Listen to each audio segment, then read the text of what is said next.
इस लोकतंत्र को कमज़ोर करने के लिए ये पूंजीवादी व्यवस्था के लोग ये अपना काम करता है और ये पैसे का इस्तेमाल करता है चुनाव में, ताकि सामाजिक कार्यकर्ता ज़मीनी लोग जो सच में राजनीति करता है, जनता के लिए काम करता है, वो चुनाव में नहीं जाए। तो जनता का काम करता है उसके पास पैसा नहीं होता है। और इस तरह की ये अपने आप नहीं है, ये प्रायोजित है। जनता को क्या करना चाहिए? जनता को यही करना है कि जिस दिन समाज हमारा बिकना छोड़ देगा उस दिन सबका समस्या बा करके हवा हुई बात करके और यहाँ से ख्याति हासिल करके और नीचे से लेकर ऊपरी सदन तक चले जाते हैं, जो धरातल पर कोई काम नहीं कर रहे हैं और समाज को लूटने का काम कर रहे हैं, ठगने का काम कर रहे हैं, सामाजिक सौहार्द बिगाड़ने का काम कर रहे हैं। इससे हम लोग दुखी हैं। इसका हम लोग खोज करना चाह रहे हैं। यानी इनका स्पष्ट रूप से कहना है कि धरातल पे काम करने वालों की पूछ नहीं हो पा रही है और जो हवाई बना के आते हैं, पैसा खर्चा कर देते हैं या कुछ जाति का समीकरण, पार्टी के समीकरण लेके आते हैं, वो हावी हो जा रहे हैं। तो चंदन जी, इसका निदान क्या लगता है आपको? देखिए, निदान तो इसका हम ही लोग हैं। जब समस्या हम लोगों के पास है तो इसका निदान भी हम ही लोग हैं। नमस्कार साथियों, मैं सामाजिक कार्यकर्ता रंजीत गिरी। आप सभी को पता है कि हम लोग नैतिक संवाद यात्रा पे निकले हैं और हर व्यक्ति से नैतिक संवाद हो रहा है।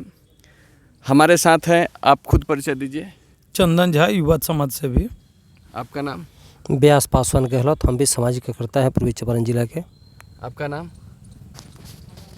बताया जाए सर। बोलिए। जी, मेरा नाम मथुरा राम है। घर? मैं बीएसपी का जिला अध्यक्ष हूँ। मेरा घर है छमादानो प्रखंड के दरपा पंचायत के पूर्व मुखिया है। तो पूर्व मुखिया जी हैं। सब लोग सामाजिक परिपक्व लोग हैं। हम लोग बात करेंगे। पासवान जी आज बोले हैं कि गिरी जी, क्या बात है कि धरातल पे मेहनत करने वाले लोग सही जगह पे नहीं जा रहा है और जो हवाई करके आ रहा है किसी तरह, वो चला जा रहा है। यही ना आपका सवाल था? जी जी, फिर से सवाल कहिए। मेरा कहने का मतलब है कि हम लोग यहाँ के मुख्यालय के रहने वाले हैं, जहाँ हम लोग के पूर्वज यहाँ की ज़मीन में, मट्टी में बढ़े पले। हम लोग भी देखा है कि यहाँ की जो दशा दिशा है हम लोग खुद तय कर नहीं पा रहे हैं, और जो बाहरी लोग हैं वो आ करके हवा हुई बात करके और यहाँ से ख्याति हासिल करके और नीचे से लेकर ऊपरी सदन तक चले जाते हैं, जो धरातल पर कोई काम नहीं कर रहे हैं और समाज को लूटने का काम कर रहे हैं, ठगने का काम कर रहे हैं, सामाजिक सौहार्द बिगाड़ने का काम कर रहे हैं। इससे हम लोग दुखी हैं। इसका हम लोग खोज करना चाह रहे हैं। यानी इनका स्पष्ट रूप से कहना है कि धरातल पे काम करने वालों की पूछ नहीं हो पा रही है और जो हवाई बना के आते हैं, पैसा खर्चा कर देते हैं या कुछ जाति का समीकरण, पार्टी के समीकरण लेके आते हैं, वो हावी हो जा रहे हैं। तो चंदन जी, इसका निदान क्या लगता है आपको? देखिए, निदान तो इसका हम ही लोग हैं। जब समस्या हम लोगों के पास है तो इसका निदान भी हम ही लोग हैं।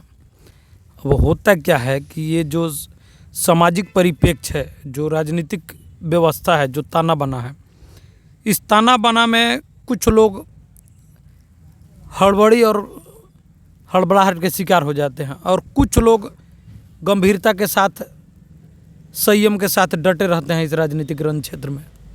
तो जिसके वजह से वो अपने मिशन में सफल हो जाते हैं। और जो लोग हड़बड़ा जाते हैं, जो क्षणिक लाभ देखने लगते हैं, वो गड़बड़ा जाते हैं।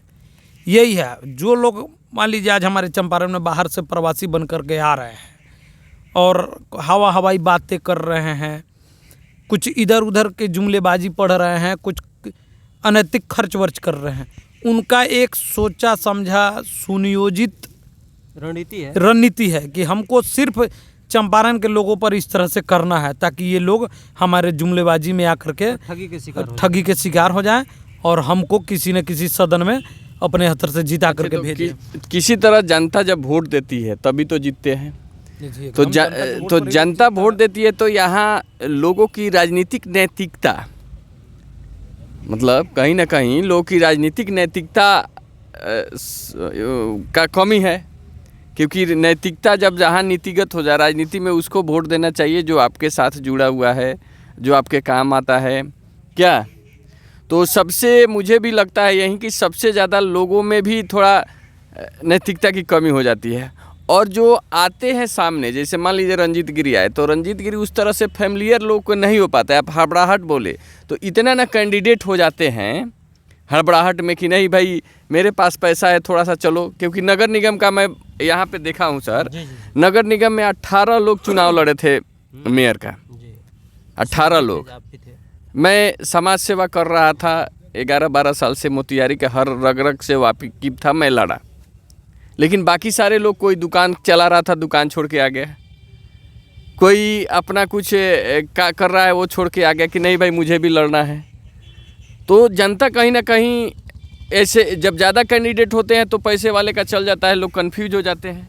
देखिए जनता कंफ्यूज हो जाते हैं, उनका एक ही मिशन आपको हम बताएं ना कि वो अपने आप को एक मसीहा के तौर पर पेश करते हैं, और आप तो एक सामाजिक क्रांतिकारी कार्यकर्ता हैं, तो आप तो एक कार्यकर्ता के तौर पर चले हैं। आपको समझने में लोग देर करते हैं लेकिन दुरुस्त करते हैं। आप देख लीजिए अभी मोतिहारी नगर के जो विधायक हैं वो कितने पुराने जनसंघी हैं, कितने पुराने ज़मीन से जुड़े हुए कार्यकर्ता हैं, तो उनको भी इस तरह संघर्ष करने में समय लगा। या आप रामाश्रय सिंह जी को ले लीजिए, या उनसे पहले त्रिवेणी तिवारी जी को ले लीजिए। तो लोगों को, सच्चे आदमी को समझने में लोगों को समय लगता है। लोग आपको भी समझेंगे। अच्छा, तो जनता के लिए आप 2 शब्द क्या कहना चाहते हैं? जनता के लिए हम 2 शब्द कहना ये चाहेंगे कि उनके बीच जितने भी लोग जा रहे हैं वो देखे, समझे, परखे और सोचने विचारने के बाद अपना मतदान लोग करे कि सही आदमी कौन है, उनके लिए चंपारण में निरंतर कौन लड़ता है, उनकी बातों को विभिन्न प्लेटफॉर्म पर काफ़ी गर्मजोशी से कौन रखता है।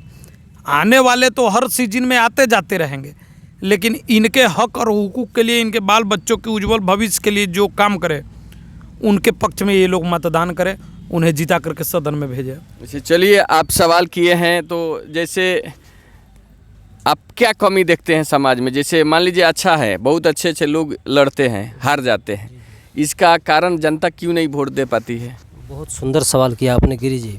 देखिए मैं बता देना चाहता हूँ, आज हम लोग जहाँ बैठे हैं ये ज़िला मुख्यालय मोतिहारी है, यहाँ पर जिलाधिकारी बैठते हैं। तो कुल मिलाकर के हमारे ज़िला पूर्वी चंपारण का जो इतिहास रहा है, जो हमारे समाज पूर्वज के लोग कहें कि ये चंपारण चंपा का वन था, जो इतिहास के पन्नों में दोनों चंपारण एक थी। और हमारे जो पूर्वज थे, सभी समाज के लोग थे, बड़ा दुख तकलीफ से और भाईचारगी में प्यार मोहब्बत से इस चंपारण को सींचा था। जो दुख तकलीफ थी, यातनाएं झेल करके गुलामी में ज़िंदगी जी कर है, उससे ज़्यादा तकलीफ आज स्वतंत्र भारत के रूप में हमारे सभी समाज के लोग जी रहे हैं। जैसे तो देखिए अब कारण क्या है, कारण का मेन मुद्दा है कि लोग जो है ना लालची हो गए, लोभी हो गया है।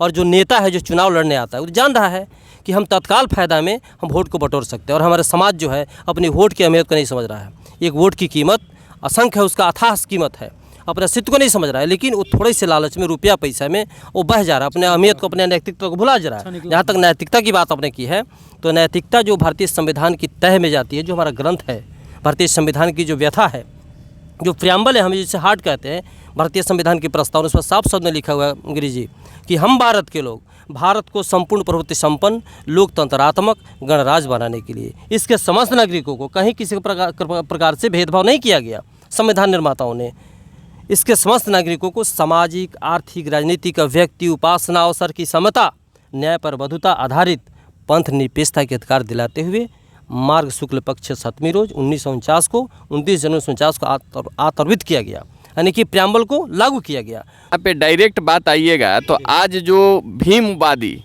मतलब जो बाबा साहेब को मानने वाले लोग हैं, उस बस्ती में क्या कहा जाता है चुनाव के समय और चुनाव में आज भी 75 साल बाद भी? बहुत सुंदर सवाल किया गिरी जी आप। देखिए क्यों ऐसा होता है? बाबा साहेब के नाम को, डॉक्टर भीमराव अम्बेडकर के नाम को भी बेचकर खाने वाले शेड्यूल कास्ट के बहुत नेता हैं।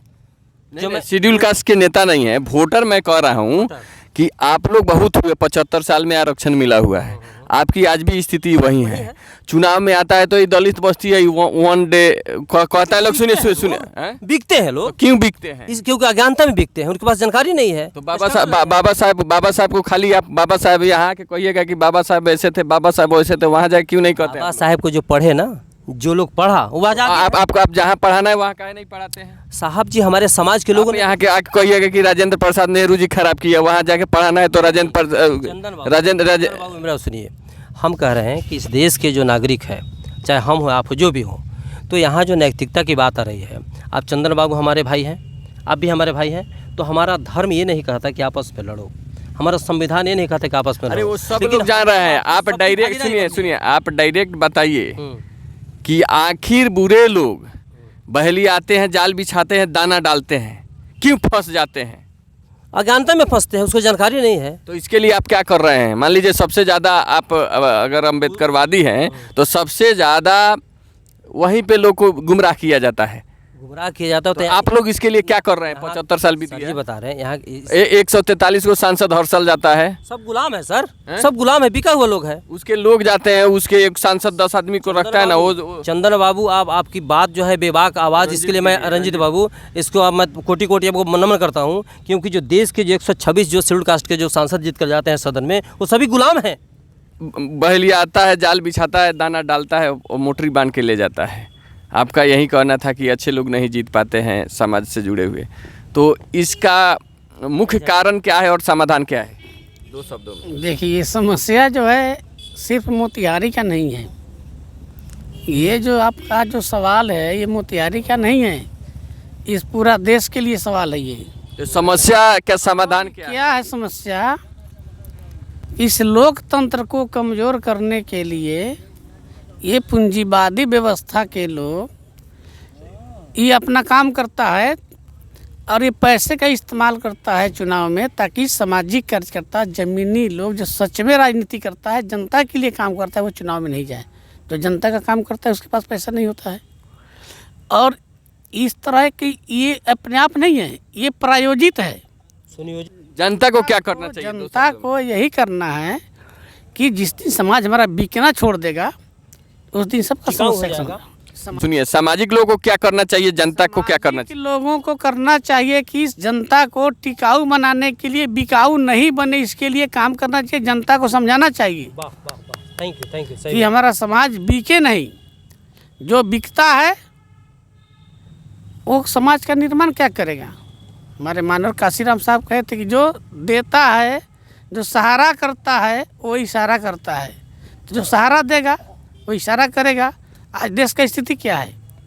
जो पूंजीपतियों के पैसा से सरकार बनी है, आज देश का सारा पूंजी उसके यहाँ चला गया है। तो चलिए, ये लास्ट में यही नैतिक संवाद में हुआ कि भाई सामाजिक कार्यकर्ताओं का दायित्व बनता है कि आप समाज को सही रास्ते पे चलने के लिए प्रेरित करें, बार बार जाए।